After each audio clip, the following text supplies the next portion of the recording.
alága ọ́fíìsì ìdàgbàsókè agbègbè gúúsù Òròlú South LCDA àyékalẹ̀ Honorable Adesina Kamorudeen ti ṣàpèjúwe ọ̀gbẹ́ni Kazeem Aderemi Alade tí gbogbo yẹn mọ̀ sí the KASMO mayor gẹ́gẹ́ bí ìlú mọ̀ọ́ká àti kòṣeémánì nídìí òṣèlú nínú iṣẹ́ ìkíni kú oríire ọjọ́bí tí Honorable Adesina Kamorudeen Akala fi ṣọwọ́ sí ọ̀gbẹ́ni Kazeem Aderemi Alade ló ti sọ̀rọ̀ yìí di mímọ̀ nígbà tí ó ń fi ẹ̀mí ìmoore hàn sí Ọlọ́run Allah tó dá ẹ̀mí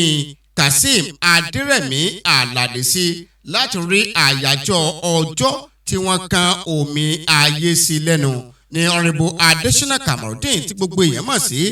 Akala jẹ́ kó di mímọ̀ wípé ipa ribiribi tí ọ̀gbẹ́ni Kazeem Aderemi Alade ń kó nídìí òṣèlú níjọba ìbílẹ̀ Òròlú àti ní ìpínlẹ̀ Ọ̀ṣun lápapọ̀ kò ṣeé fi ọwọ́ rọ́ sẹ́yìn. Honorable Kamorudeen Adesina wàá gbàdúrà sí Ọlọ́run Allah láti túbọ̀ fún ọlọ́jọ́ ìbí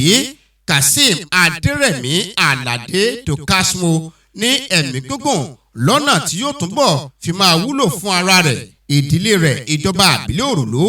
àti ìpínlẹ̀ Ọ̀ṣun lápapọ̀.